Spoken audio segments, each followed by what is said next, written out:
Bienvenidos a Club de Prensa en NTN 24. Transmitimos desde Washington, a 3 cuadras de la Casa Blanca. Y al final de este programa, si ustedes lo quieren ver completo o quieren ver aparte, lo pueden encontrar en nuestra página de Facebook, también en nuestra cuenta de Twitter, y el audio, el podcast está en SoundCloud. Les doy la bienvenida en este programa especial que transmitimos a finales de 2017 y a comienzos de 2018 a nuestros invitados. En primer lugar, Paula Lugones, corresponsal de Clarín de Buenos Aires. Bienvenida como siempre a esta mesa. Gracias. Pablo Pardo, corresponsal del Mundo de Madrid, bienvenido también. Muchas gracias. Y Rafael Matus, corresponsal de La Nación de Buenos Aires, bienvenido a esta casa. Gracias. Bueno, este es un programa especial que lo hemos dividido en 3 partes y tiene que ver la primera sobre cuáles son los mejores restaurantes para ustedes. Normalmente los corresponsales son personas que viajan mucho y conocen bastantes ciudades. En segundo término, cuáles son los mejores bares para cada uno de ustedes.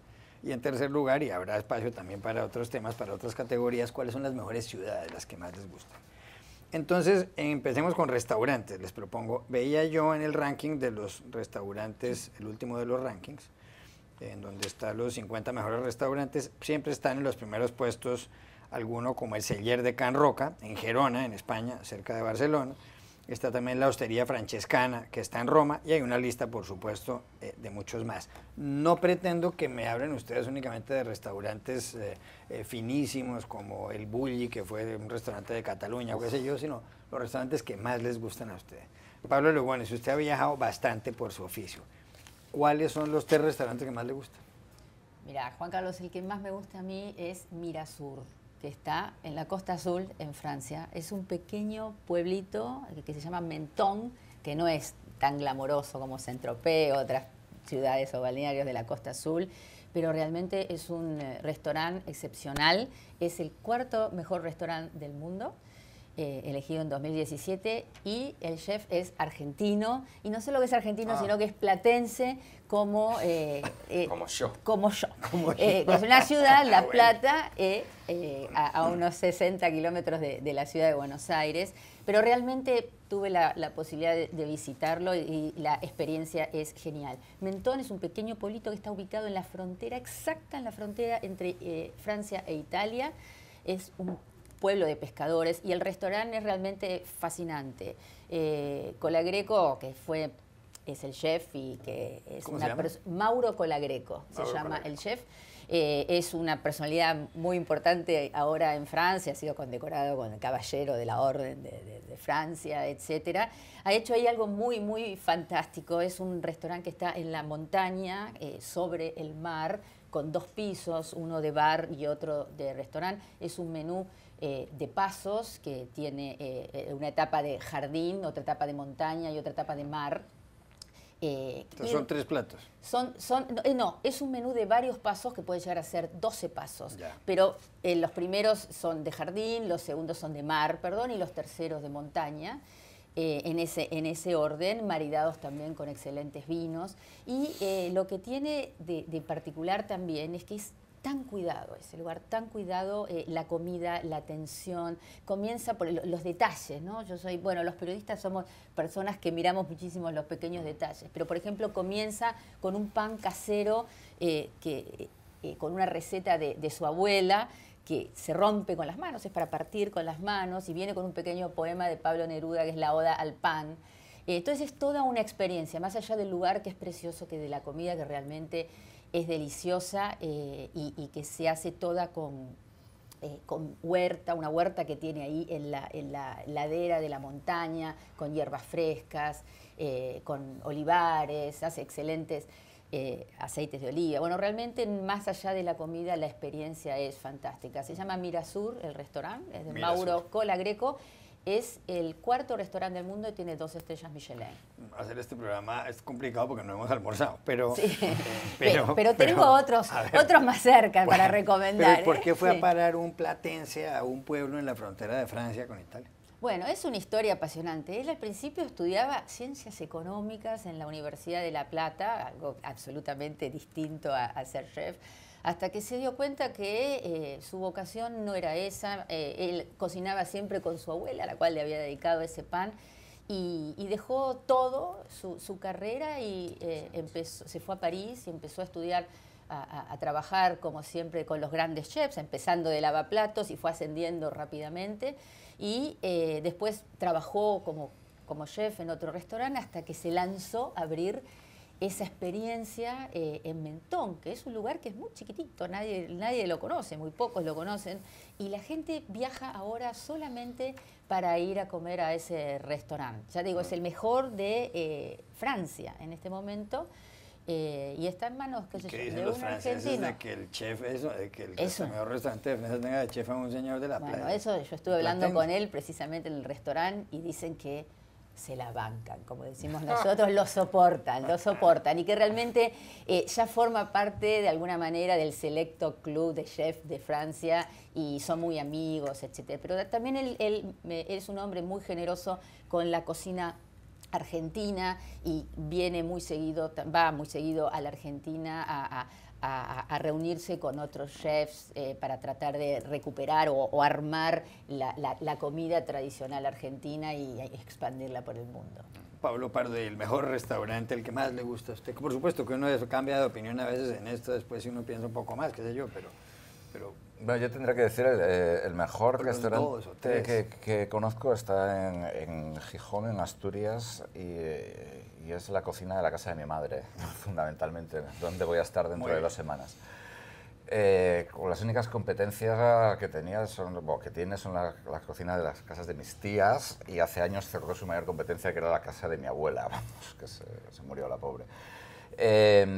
Desde luego que al lado de esto... Comida asturiana toda. Sí, comida asturiana, Pero sobre aquí todo comían pescado. fabada, por ejemplo, o más, Sí, más fabada, pero también sardinas, bonito, que es un tipo de atún, cosas así. Es decir, solamente de pensar en ello me pongo malo y no, mejor me no, pongo a sudar aquí. Recupérese inmediatamente, entonces hablemos de restaurantes. Al margen, y ya yendo, pues, bajando de escalafón, bueno, yo no soy una persona así que tenga como gran devoción por los restaurantes. Hay restaurantes que me parece que son más o menos graciosos. Hay un restaurante que es de un chef español, también asturiano, que se llama José Andrés, que tiene un restaurante en Los Ángeles que se llama El Bazar, que es un restaurante, bueno, que es mucho de comida española, que a mí me gusta, pero luego lo que tiene ese restaurante, que a mí me llamó la atención siempre, es que tiene una sección de pastelería. A mí no me gustan los pasteles, no me gustan las cosas dulces, yo soy una persona muy rara, vamos. Entonces, pero esos pasteles sí, porque el pastelero, o como se llame, porque en todo esto de la hostelería todos tienen unos nombres muy sofisticados y fundamentalmente en francés. Pastry chef. Exactamente. Es un señor que está mal de la cabeza y entonces hace sus pasteles inspirados en discos de rock. Y varios de ellos en discos de Pink Floyd. Entonces... es que usted es fanático de Pink Floyd. Exactamente. Bueno, es que, claro, entonces uno se la puede... cosa no es la comida, sino el disco. No, efectivamente, claro, la cosa es el único sitio cuyos pasteles me gustan, pero porque no se puede comer la cara oscura de la luna o el muro o cosas así. Tiene otro sobre Bowie, por ejemplo, el famoso logo de esta especie como de rayo roto de Bowie, sobre los Beatles, etc. Y es un tipo verdaderamente muy curioso, que además tiene una historia personal tremenda, vamos, tuvo problemas de adicción, etc. Y es un caso muy curioso y muy interesante. Y luego, en cuanto a otros restaurantes, a mí me gustan, por ejemplo, el Bazar, el que acabo de comentar en Los Ángeles, yo creo que tiene 2 estrellas Michelin, una cosa así. Y bueno, los restaurantes estos en general están bien, pero muchas veces yo me he encontrado con experiencias muy graciosas en restaurantes que son todo lo contrario. Aquí, por ejemplo, a mí no me gusta la comida tailandesa. Pero en Washington, uno de mis restaurantes favoritos es un restaurante tailandés que es una casa. Supongo que tendrán su licencia y todo, me imagino, pero es una casa en la avenida Florida, con la calle 5 o así, que literalmente tú entras en una casa donde viven unos señores tailandeses que tienen un saloncito muy pequeño, como con 3 mesas, que además están como mal colocadas, porque claro, es una casa, entonces no está dispuesto como un local comercial, en el cual te sientas y ellos te dicen lo que tienen y aceptas, bueno, menos regatear el precio, lo tienes absolutamente todo. Y bueno, de hecho ellos tienen hasta el teléfono, está ahí al lado, o sea que a veces están hablando por teléfono y tú estás al lado de ellos. Y, por ejemplo, una de las cosas que a mí me llama mucho la atención en ese sentido es que la comida tailandesa que ahí comes es muy diferente de la comida tailandesa que comes en un restaurante tailandés. A mí eso me pasó, por ejemplo, la primera vez que fui a México. Yo recuerdo que yo siempre decía que la comida mexicana no me gustaba. Opa. Porque nunca había estado en México, o sea, siempre había comido comida Tex-Mex en Estados Unidos o en España, que tampoco es verdaderamente comida mexicana. Cuando fui a México, descubrí que la comida mexicana me encanta. Digamos que es lo mismo también, por ejemplo, que me ha pasado con la comida china. Es decir, cuando comes comida china en un restaurante chino normal, no tiene nada que ver, ¿no? Yo recuerdo una experiencia que tuve una vez en un restaurante español en Hong Kong comiendo paella. Aquello no tenía absolutamente nada que ver con la paella, es decir, era arroz y había marisco, pero al margen de eso no tenía nada que ver. Nada que ver. ¿Cuál es la historia, contada muy brevemente, de José Andrés? Porque es un chef que se ha hecho muy célebre aquí en Washington, tiene varios restaurantes, incluso algunos de ellos en el hotel de Donald Trump, y tuvieron un pleito entre los dos, porque José Andrés se enfadó cuando Trump hizo sus comentarios ofensivos contra los inmigrantes, especialmente los mexicanos y los latinoamericanos. ¿Cuál es la historia de José Andrés? ¿Por qué terminó él aquí? Sí, bueno, él la primera vez que vino a Estados Unidos vino como cadete de la Armada en el barco Juan Sebastián Elcano. Es un barco de vela, el buque insignia de la Armada española. Sí. Tan bonito como la fragata Libertad Argentina. Sí, casi claro, tan bonito. no, y que además no lo han, no, y esos no lo han embargado. No, y esos dos son casi tan bonitos como el buque Escuela Gloria de Colombia. Así que, pero bueno, entonces... Aquí hoy no hay chauvinismo. Bueno, total que vino, a él le gustaba mucho, él en principio iba, digamos, camino de acabar en la Marina. El barco hizo una escala en Nueva York, le gustó mucho Nueva York, le interesaba mucho la comida y la gastronomía y en cuanto se licenció de Juan Sebastián Elcano, volvió. Estuvo trabajando en Nueva York un tiempo, no le acabó de ir bien, estamos hablando de los años 80. Después vino a Washington, abrió su primer restaurante, Jaleo, en una zona que está cerca de aquí, que en aquella época era una zona muy mala, muy peligrosa de Washington, y a raíz de ahí pues empezó a crecer. Se ha convertido en cierto sentido en el chef de las celebrities, desde Gwyneth Paltrow hasta Jeff Bezos. Y un gran defensor de los inmigrantes. Un grandísimo defensor de los inmigrantes, de hecho por eso acabó en el pleito con Trump, porque rompió su contrato con Trump cuando Trump acusó a los inmigrantes de ser violadores, de ser todo tipo de cosas. Y bueno, ha extendido su empresa con otros socios pues a gran parte de Estados Unidos. Tienen en Miami, en Las Vegas, en California, y sigue creciendo. Rafael Matus, su restaurante. Bueno, usted ha sido corresponsal además en Nueva York, que hay buenos restaurantes ahí. Sí, y este ha sido mi primer año en Washington y he tratado de descubrir nuevos lugares para comer y para beber. Y justamente... Porque esa es la información más importante que tiene que recibir un corresponsal. Es lo primero que te llega. preguntan. Es lo primero que te preguntan. Lo primero que uno... Y justamente uno de mis lugares favoritos aquí en Washington es uno de los restaurantes de José Andrés, China Chilcano, que tuvo una de las mejores cenas en un restaurante que he tenido este año, ha sido allí. Y ahí fue justamente donde descubrí a José Andrés y su historia, que termina el año de una manera muy linda. Viajó a Puerto Rico, cocinó no sé qué cantidad de pavos, cuánta cantidad de pavos para todas las personas damnificadas por el huracán María. Otro lugar muy lindo al que fui este año fue New Orleans. Primera vez que fui a Nueva Orleans desde que vivo aquí en Estados Unidos, hace más de 8 años. Y fui a un restaurante que no es un restaurante de lujo, es una fonda de pueblo muy rudimentaria, muy básica, un bar de ostras que se llama Félix, donde te sentás en la barra y te ponen las ostras directamente en la barra.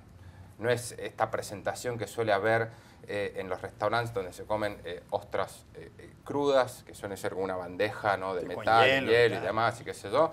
No, acá te las ponen directamente en la barra, pero a mí me encantan las ostras, soy un gran fanático de las ostras, y aquí en Estados Unidos se consiguen muy baratas, ¿no? Es algo que no pasa en muchos otros países, y son las mejores ostras que he comido en la vida. En este país. Sí, la verdad, unas ostras jugosas, grandes, deliciosas. Muy, muy recomendable y aparte muy barato, porque pagas aproximadamente $1 por otra. ¿Puedo recomendar uno otro? Pero por supuesto, claro que sí. ¿Tienes uno más? Sí, iba a seguir con otras ciudades. Dale. En Buenos Aires, mi restaurante favorito en Buenos Aires, El Obrero, que queda en el barrio, en el mítico barrio de La Boca. Tampoco es un restaurante fino, es una de estas clásicas fondas porteñas que las paredes están tapadas por cuadros, camisetas de fútbol, bufandas, mucha parafernalia. Del Boca, y donde se comen, sí, y de otros equipos también. Uy, pero hay una camiseta de River, ahí puede Pero causar una conmoción. Creo que sí, debe haber. Debe haber. Debe haber camisetas, pero está ubicada en La Boca, en un lugar, en un barrio Debe haber camisetas bastante muy peligroso, bostero, ¿eh? como se Pero dice. bastante- Debe haber camisetas del River el día que fue goleado 15-0 por el Boca. Ahora, si te gustan los platos típicos que se comen en la Argentina, en estas fondas, para mí es el mejor lugar para ir a comer guisos, carnes, pastas, etc. Es Muy una lindo cocina, lugar. es una muy buen cocina lugar. de labrero donde no hay manteles en las mesas y los mozos cubiertos de papel hacen la cuenta ahí arriba, mismo, sí, arriba en el papel. del En el papel papel, de la sí. mesa, en el mantel. Y tiene una característica muy, muy interesante que vos podés llevarte, te compras la botella de vino, tomás el vino y no lo terminás, y lo podés guardar Y te lo llevas. no te lo llevás, ¿sabés? Lo podés dejar ahí. Ahí no con sé el si nombre, viste, en la ponés el botella. nombre y al día siguiente volvés y O sea, y nos pueden terminás. emborrachar 2 veces. Exactamente, pero ojo, es un restaurante muy simple, pero a que ahí han pasado famosos como los Rolling Stones, Bill Clinton, Barack Obama, Benetton. Yo una vez estaba comiendo ahí, estaba sentado Luciano Benetton ahí en la mesa. Es un lugar, la verdad, que Se come muy apasionante. bien, muy Pero bien. quería recomendarte uno de acá, de Estados Unidos Claro, también, por que supuesto. como experiencia también es fascinante, es el Napa Valley Wine Train, que es un tren que recorre todo el Napa Valley. Sale de la ciudad de Napa, recorre 50 kilómetros y termina en Santa Elena. Y es un tren, yo soy muy fanática de los trenes antiguos, que es un tren de comienzos del siglo XX, es más o menos entre el 20 y el 30, original, absolutamente restaurado y hermoso, en el cual uno puede cenar en ese trayecto. Hay 2 restaurantes con menú fijo y ustedes pueden ir degustando también a medida que uno va avanzando por los viñedos y viendo el atardecer y recorriendo esos hermosos pueblitos de Napa Valley, uno puede estar también disfrutando de los vinos de la región. Es realmente una experiencia fascinante. Una recomendación más, ya que hablamos Sí, de vinos. quieras. En Mendoza, mi ciudad natal, en la Argentina, en los últimos 10 años ha habido un enorme desarrollo culinario, sobre todo de bodegas, que ahora te ponen un restaurante con menús de 3, 4, 7 pasos delante del viñedo de cara a la cordillera.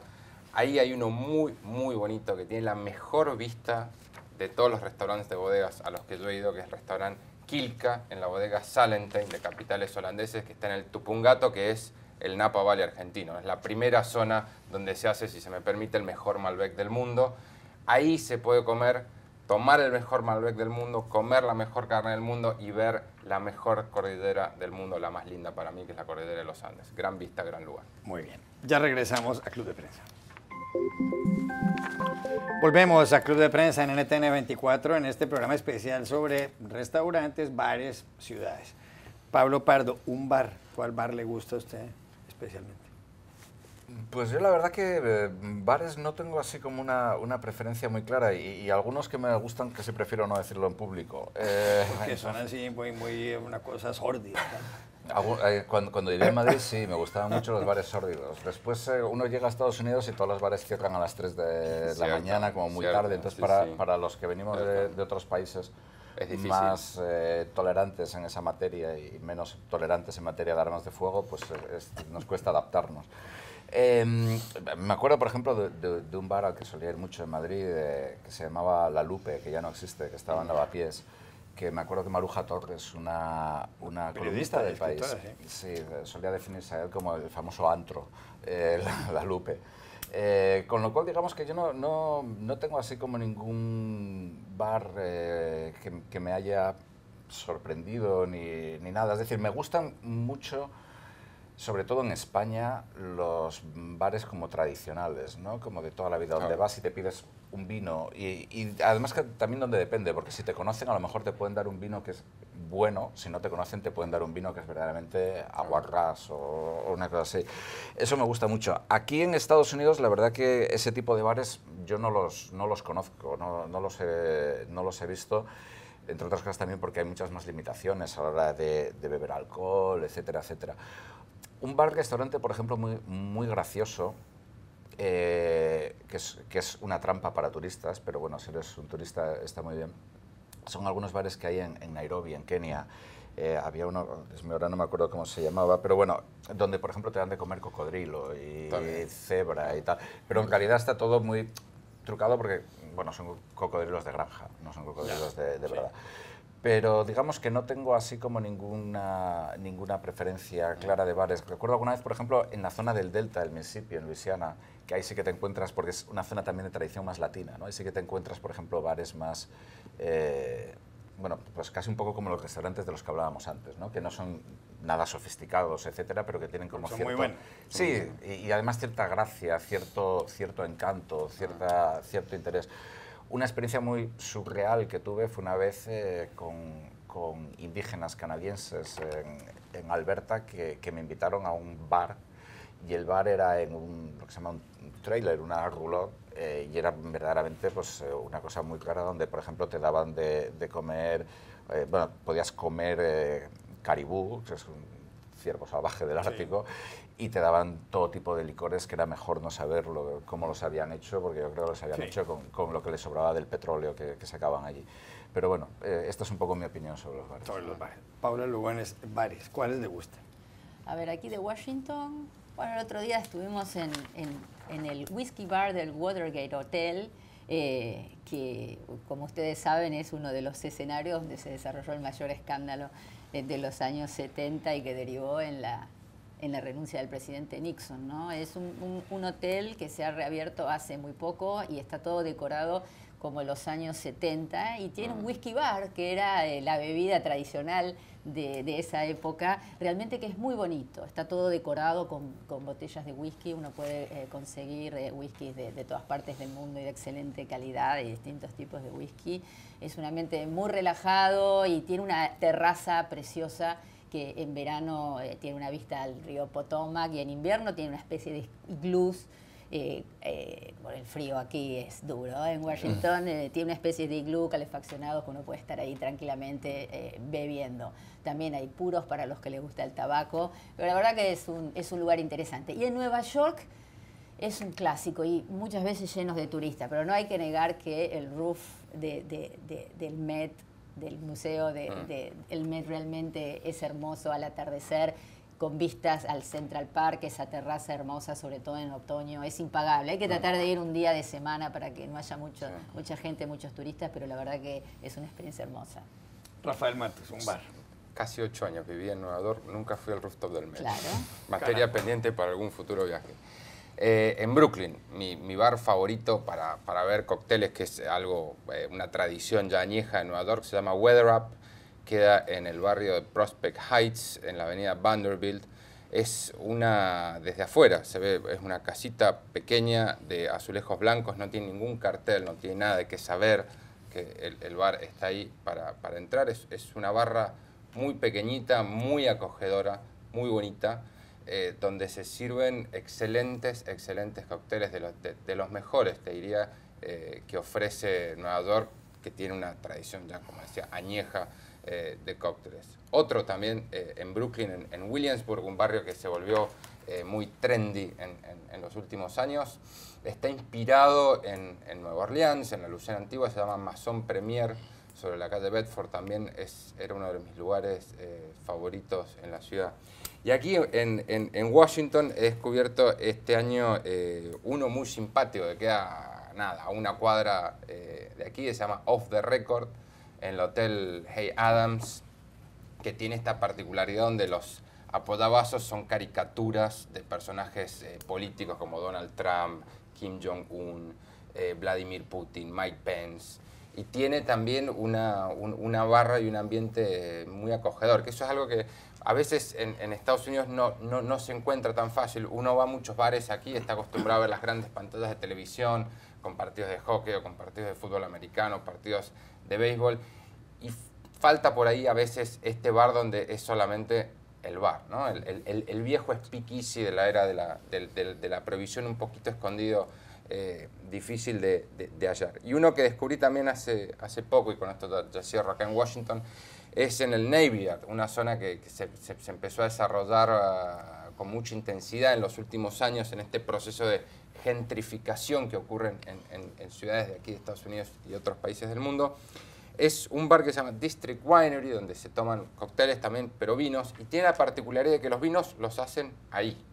Traen las uvas desde la costa oeste de Estados Unidos y elaboran los vinos allí mismo. Tomé un muy buen Malbec, debo decir, no tan bueno como el Mendoza, pero un muy buen Malbec, muy decente, y un muy buen Pinot Noir también, que es una variedad muy típica de la costa oeste de Estados Unidos. Ya regresamos a Club de Prensa. Volvemos a Club de Prensa en NTN 24, a este programa especial sobre restaurantes, bares y ciudades. Y a propósito de ciudades, Rafael Matus, ¿cuál es la ciudad que a usted más le gusta del mundo? Qué pregunta. Tengo Es tantas, fácil. es difícil. ¿O cuáles son? Es difícil. Madrid está muy cerca de mi corazón porque viví cuando era joven y es una ciudad que me encanta porque considero que es bella, es muy acogedora, tiene muchísima vida, tiene muchísima vitalidad y siempre que iba a Madrid me he sentido casi como en mi casa, ¿no? Es como una segunda casa en mi corazón. Brooklyn es otro lugar donde pasé una gran parte y muy importante de mi vida, los últimos 7 años, y es un lugar también donde realmente me siento muy feliz y muy cómodo.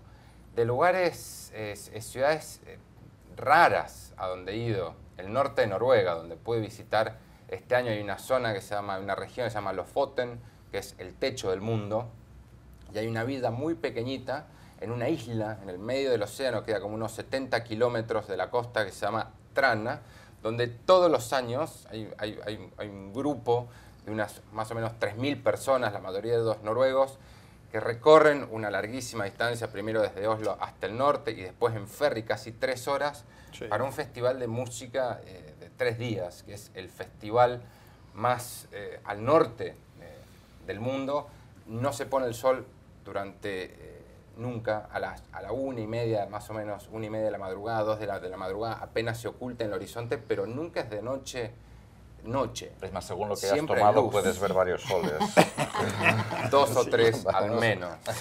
Claro. Y ahí, en Trana, durante estos 3 días, se vive es uno de los festivales de música más raros, la verdad, a donde he ido, con una particularidad. De vuelta, volvemos a la comida. Solamente se come lo que se pesca ahí en esa isla.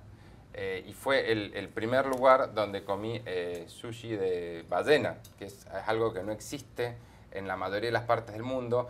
En casi todas partes es un plato muy polémico, porque estamos hablando de ballena, pero los noruegos defienden esto a capa y espada diciendo que es más ecológico, es más amistoso con el ambiente y con la fauna, comer ballena, por ejemplo, comer carne de ganado o comer otro tipo de carne roja. Es un lugar realmente muy difícil durante casi todo el año, porque viven en la oscuridad durante el invierno, pero en el verano se ilumina en este festival, como te digo, de 3 días, al cual van este grupo de devotos noruegos y extranjeros todos los años a principios de julio. La revista Traveler dice aquí, por ejemplo, que las 10 mejores ciudades del mundo para vivir. En el puesto 10 está Hamburgo, en Alemania. En el 9, Helsinki, en Finlandia. En el 8, Auckland, en Nueva Zelanda. En el 7, Perth, en Australia. Y luego aquí siguen también las otras ciudades. A ver, aquí está, por ejemplo, en el puesto 5 está Adelaida, en Australia. Luego está Calgary, en Canadá, empatada en el puesto 5. Después Toronto, en el Canadá, en el puesto 4. Y luego Vancouver, también en el Canadá, en el puesto 3. Y más adelante están Viena, en el puesto 2. Hay varias que están ahí empatadas. Y luego en el puesto número 1, Melbourne, en Australia. Por supuesto, parece un ranking hecho por australianos, sí, o canadienses. Pero bueno, o por canadienses. Pablo Pardo, ¿su ciudad preferida? Probablemente Washington. ¿Por qué? Por 2 motivos. Uno, porque como dicen los americanos, Washington es, ellos lo llaman Hollywood for nerds, o sea, una especie de Hollywood para empollones, ¿no? Es decir, del mismo modo que en Los Ángeles, por ejemplo, todo el mundo está, cuando te lo encuentras en una fiesta o algo así, todo el mundo está a punto de firmar un contrato para hacer una gran película, es Hollywood, ¿no? Como lo que sea, como actor, como guionista, como lo que sea, aquí en Washington todo el mundo está trabajando siempre en un proyecto secretísimo, con algún ex alto cargo. Nunca es ningún alto cargo actual, todos fueron. Gente que estaba en la CIA. Exactamente, o que estaba en la CIA. Y que luego se mueren en condiciones, en unas circunstancias raras, se están pescando en un río y se golpean contra una piedra y mueren. A ese respecto yo puedo contar la anécdota de una persona que conocí que siempre contaba la historia, daba a entender que él había estado en unas fuerzas especiales, daba a entender que él era contratista, que es la forma en la que en Washington nos referimos a los mercenarios, con las fuerzas armadas. La otra carrera. Aquí en Washington hay mucho consultor. ¿Usted a qué se dedica? Analista. Hago consultoría, es la frase. Y tienen tarjetas que dicen. Y le pagan. Pedro González, consultor. Literalmente es consultor. Y le pagan bien, y le pagan bien. Sí. Como hemos visto con Manafort y con algunos de Trump. Bueno, total, que esta persona que más o menos vendía la historia de que era un grandísimo espía y que, en fin, estilo de no te puedo contar lo que hago porque si te lo cuento tendría que matarte. 3 años después me enteré de que había sido detenido por fraude, que el tipo nunca había estado en las Fuerzas Armadas, que se dedicaba literalmente a sacar dinero de inversores y a vivir como un rey, con lo cual esto puede suceder. Pero vamos, Washington es mucho en ese estilo y digamos que es una especie de Hollywood para empollones y yo soy bastante empollón. El otro motivo por el que me gusta Washington es porque soy un adicto al trabajo, lo reconozco. Es la única forma en la que he logrado superar otras adicciones. Entonces, recuerdo una vez aquí en un restaurante en Washington, que además es un sitio curioso, que es restaurante, bar y librería, que es Kramer's Books. Gran sitio. Sí. Recuerdo que una vez estaba cenando allí, yo solo, probablemente mirando mi teléfono, viendo las noticias, y al lado mío estaban hablando 2 tipos. Y yo le estaba oyendo y uno de ellos decía al otro, Washington es como Las Vegas. Yo en Las Vegas he estado muy pocas veces, siempre por cuestiones profesionales, pero decía, Washington es como Las Vegas. Porque en Las Vegas puedes tener sexo a cualquier hora y en cualquier sitio. Y en Washington puedes trabajar a cualquier hora y en cualquier sitio. Y yo dije, es perfecto, es una definición, por lo menos de Washington. O sea que para mí Washington, y si no, probablemente para relajarme Los Ángeles, que es exactamente lo contrario de Washington, es el otro Hollywood. ¿Y por qué Los Ángeles? Porque, hombre, yo creo que la cuestión en Los Ángeles, como en cualquier ciudad, es decir, cualquier ciudad del mundo está bien si tienes dinero. Los Ángeles es una ciudad que está junto al mar, que desde mi punto de vista, si te gusta el mar, es perfecta, que es una ciudad también pues, que no es una ciudad agobiante. Yo creo que el hecho de que Los Ángeles sea muy disperso, de pronto te metes en partes que son de Los Ángeles, pero que son verdaderos cañones, como los llaman ellos, y que están separados de todo. ¿Y el tráfico en Los Ángeles? Esto de que se pasan horas y horas en el automóvil. Pero también depende, yo creo que mucho por qué zona vayas, etcétera. O sea, si vas hacia el sur de Los Ángeles en dirección a San Diego, yo creo que hay menos tráfico, al menos en mi experiencia. Okay. Pero Los Ángeles lo conozco mucho menos. Es decir, Los Ángeles siempre he estado, bueno, por trabajo o si no de vacaciones, y es muy diferente para vivir. Pablo Lugones, ciudades. ¿Cuál ciudad le fascina? Me fascina Nueva York. Es casi una obviedad decir eso. Me gusta Nueva York por su energía, pero hay otra ciudad que está fuera del radar de muchísima gente, pero que tiene para mí una energía similar a Nueva York, salvando las distancias, porque es exactamente algo muy opuesto, que es Jerusalén. Yo trabajé muchos años ahí, yo por muchos años cubrí Oriente Medio, fui muchas veces como enviada especial y realmente es una ciudad que está bastante fuera del radar turístico de Latinoamérica. La consideran una ciudad que a lo mejor es muy peligrosa, que uno no se sabe dónde mover. Hay periodos al cual uno puede ir más tranquilamente que otros, pero realmente es un lugar a donde creo que ningún ser humano que puede al menos viajar un poco, debería dejar de ir. Es algo absolutamente conmovedor, es algo que mueve muchísimo al espíritu, aunque uno no sea religioso. Hay una energía desbordante, es una ciudad de piedras blancas, porque no se permite construir con ningún otro material que sea de la zona. Son cielos muy limpios, muy azules. Entonces el sol se refleja en esas piedras, le da un aura de espiritualidad que más allá, insisto, de que uno sea religiosa o no, es algo que realmente toca muy profundamente. Es la cuna de las 3 religiones monoteístas y ahí pasaron tantas cosas cosas. Cualquier piedra que uno levante es realmente crucial para la historia de la civilización. Hay otras civilizaciones que son antiguas o más antiguas, en Irán, en la Mesopotamia, pero ahí es todo tan importante y tan fundamental. Vas caminando por una callejuela en la ciudad santa de Jerusalén y estás en el medio de una tiendita y ves una placa de piedra que dice Estación 7. Y esa es la Estación 7 del Vía Crucis. Al margen de que uno pueda...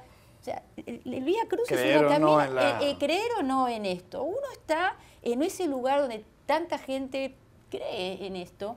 Está el Santo Sepulcro, después está el Muro de los Lamentos y con toda esa enorme energía que también ahí se despliega, la mezquita El Aqsa, un lugar también sagrado para los musulmanes. Después vas caminando por ahí, me ha pasado que vas manejando con el auto ahí por el medio de un camino perdido y de repente ves un cartel y decís Getsemaní. Tú te acordás a lo mejor de algo que has escuchado cuando eras chica y decís, bueno, le digo, acá está la última cena. Y hay una cueva, una caverna donde supuestamente es la última cena y sin ninguna cosa rimbombante como de pronto hay en el Vaticano, ¿no? Con todos esos oros y ese lujo. Lo mismo la iglesia de la Natividad en Belén, el lugar donde supuestamente... Presuntamente nació Jesucristo. Nació Jesucristo, que es una pequeña iglesia donde uno tiene que entrar agachadito en señal de respeto, una pequeña puertita. No tiene la magnificencia de pronto del Vaticano ni ese tipo de cosas, pero realmente es un lugar muy conmovedor. Y de ahí podés irte a ciudades muy interesantes también para conocer, como son Tel Aviv, que es mucho más occidental, y podés cruzarte a Petra, a Jordania, allá a otro país, pero todo queda muy cerquita. Petra es una de las ciudades maravillosas de este planeta. ¿La seguridad? Bueno, la seguridad... Para un turista. Sí. Mira, yo fui un montón de veces, jamás me pasó nada y hay ciclos, ¿sí? Yo creo que sigue siendo un lugar bastante seguro para los turistas dentro de los lugares, no estamos hablando que en este mundo lamentablemente ya no hay ciudad que sea completamente segura, estamos hablando de ataques en París, en Londres, acá en Nueva York mismo. Es una ciudad donde hay que tener otro tipo de precauciones, hay que tener precauciones, por ejemplo, de no pasar al territorio palestino, a lo mejor con un auto con patente israelí, hay que saber dónde va, hay que conocer, pero eso no se maneja con un tour, digo, para un turista que a lo mejor va ahí por primera vez. Realmente es una experiencia fascinante, es muy movilizante, uno se siente que está en el centro de la civilización. Podés ir al Mar Muerto también, a hacer una tarde de spa, estar en el mar leyendo el diario, porque por tan salitroso uno flota absolutamente. Hay experiencias, no sé, te vas a unos kilómetros de ahí y vas a Jericó, que es la ciudad más antigua del mundo. Está ahí, Jericó, es la más baja del mundo también, porque está como 400 metros bajo el nivel del mar. Después vas unos metritos más allá y te vas a Qumran, que es una cavernita donde se descubrió los restos de escritura más antiguos del mundo. O sea, todo es trascendental ahí, todo a unos kilómetros de Jerusalén. Así que, bueno, parezco que soy como una delegada del Ministerio de Turismo de ahí, le juro, pero realmente es un lugar que la gente no va a otros lados antes, ¿no? Pero realmente hay que ir porque es una experiencia absolutamente conmovedora. ¿Y si usted tuviera que volver a Argentina, en qué ciudad quisiera vivir? ¿En Buenos Aires o...? Bueno, en La Plata, que es la ciudad donde yo vivo, pero realmente Buenos Aires es una capital excelente para vivir. La verdad que está linda Buenos Aires, está bastante segura dentro de lo que es una ciudad latinoamericana y está teniendo un salto gastronómico también importantísimo, ¿no? Tiene una de las mejores noches de América Latina, seguro, junto por ahí con la Ciudad de México, San Pablo. Es una ciudad que tiene una vitalidad arrasadora. Sí. Arrasadora. Y tiene un montón de oferta teatral, es una de las ciudades del mundo que tiene más cantidad de teatros, la calle Corriente, y nos acostamos tarde como los españoles. Muy tarde. Podés ir a cenar a un restaurante a la 1 de la mañana sin ningún tipo de problema, ir a los bares hasta las 3, 4, 5, 6 de la mañana sin problema. Tiene un nivel de intensidad, los porteños tienen un nivel de intensidad que para mi gusto es demasiado alto. La gente siempre me preguntaba en Nueva York, yo solía decir que Nueva York me pareció una ciudad mucho más relajada que Buenos Aires y la gente me miraba como si yo fuera un marciano, me decía, ¿cómo Nueva York te parece puede ser más relajada que cualquier otra ciudad del planeta, pero realmente el nivel de intensidad y la vorágine que uno siente en Buenos Aires, yo no lo he sentido en ningún lugar del mundo. Para mí es realmente demasiado. Yo estuve 5 años en Buenos Aires, creo que está bien. ¿Y si usted tuviera que volver a Argentina, viviría en Buenos Aires? No, creo que no. Yo creo que viviría en Mendoza. Mendoza es realmente un lugar fantástico para vivir, tiene una calidad de vida yo doy fe, o sea, él insuperable. no puede ser muy objetivo, pero realmente es un lugar en el mundo fantástico. Y yo creo que Mendoza además tiene muchísimo potencial. Ahora quieren darle un empujón a la industria de la televisión y del cine. Para mí Mendoza puede ser la California de la Argentina tranquilamente. Tenemos vino, podemos darte una industria cultural apabullante, muy buena gastronomía y sobre todo la siesta. Sí. La siesta mendocina es una institución, todo el mundo. La ciudad de Mendoza, vos vas cualquier día de la semana, desde las 2 de la tarde hasta las 4 de la tarde, no pasa nada. La ciudad está muerta, está todo el mundo, sí, la gente se va a su casa, almuerza, algunos duermen la siesta, vuelven a trabajar. Winston Churchill decía, nada importante ha pasado antes de mediodía. Y eso puede ser verdad, eso yo no lo sé. Pablo Pardo, si usted tuviera que volver a España, ¿en dónde viviría? No lo sé. Trataría de no vivir en Madrid porque es una ciudad que me agobia muchísimo. Viví 10 años allí y es una ciudad enorme que además me parece muy asfixiante. Yo creo que me buscaría, pues, o sea, a mí me gustaría jubilarme en España, retirarme, o sea, para curarme de la adicción al trabajo de Washington. Y una ciudad pequeña, por ejemplo, en Asturias, de donde yo soy, o en Navarra, un sitio donde se coma bien, no haya demasiado calor, pero tampoco mucho frío. Luego la ventaja, por ejemplo, de Navarra y de Pamplona es que es uno de los pocos sitios donde la gente es todavía más bruta que yo, entonces no me iba a sentir acomplejado, vamos. Pero no, Pamplona es una ciudad que me gusta mucho, que tiene un nivel de vida muy interesante. Pero es que usted estudió en Pamplona. Yo estudié en Pamplona, en Navarra. Pero digamos que en general, no lo sé, me gustaría ir a España de vacaciones, pero no es un país que me apasiona mucho para vivir. Yo en pocas ciudades he comido mejor que en San Sebastián. En Gijón se come mejor que en San Sebastián, en Asturias. Ninguno de nosotros se quiere ir a vivir a Australia o a Canadá, ¿no? Donde están las mejores ciudades del mundo. ¿Quién ir a China? Es que, por ejemplo, esa clasificación yo no entiendo cuál es la argumento. Vancouver es una ciudad muy bonita que está en un sitio precioso, pero Vancouver tiene unos barrios... Pero Vancouver tiene unos barrios peligrosísimos y ultra paupérrimos. Yo cuando la vi en esta clasificación me quedé bastante sorprendido. Toronto es una ciudad en la que yo he estado bastantes veces y que nunca me ha parecido especialmente nada. Bastante chata. Tiene vibración, ¿no? Son ciudades que no tienen vibración. Sí. Montreal es una ciudad que tiene... Quebec es bonita, pero no tiene energía. Tiene bordes, tiene un poquito de color, pero el resto... Yo voy a contar una anécdota de Quebec. Tú vas caminando por la parte antigua de Quebec y, bueno, como hablan francés, es un monumento al chauvinismo. Entonces, te vas encontrando placas por la calle, ¿no? Y entonces te pone, aquí vivió el afamado, extraordinario y celebérrimo contable, o contador, o como lo llaméis, y dice, pero vamos a ver, esta ciudad tiene un problema de próceres. Es decir, si le estás poniendo un monumento a un contable. O sea, yo solo he visto, y es más, creo que hasta hice foto. A un contador sin ninguna importancia, pues. No, era un famoso contable. Y dices, pero vamos a ver, un famoso contable, tú no, con todos mis respetos hacia los contables... Algo habrá hecho ese contable. Al parecer debía de hacer muy bien las cuentas, no sé, de alguna empresa de maderas o de bacalao que se pescara por allí, pero no bueno, sé. Pues eso puede ser. Ya regresamos a Club de Prensa. Volvemos a Club de Prensa en NTN 24 para despedirnos porque se acabó el tiempo. Gracias Paula Lugones, Pablo Pardo y Rafael Matos por haber estado aquí. Y a ustedes los espero en una próxima oportunidad.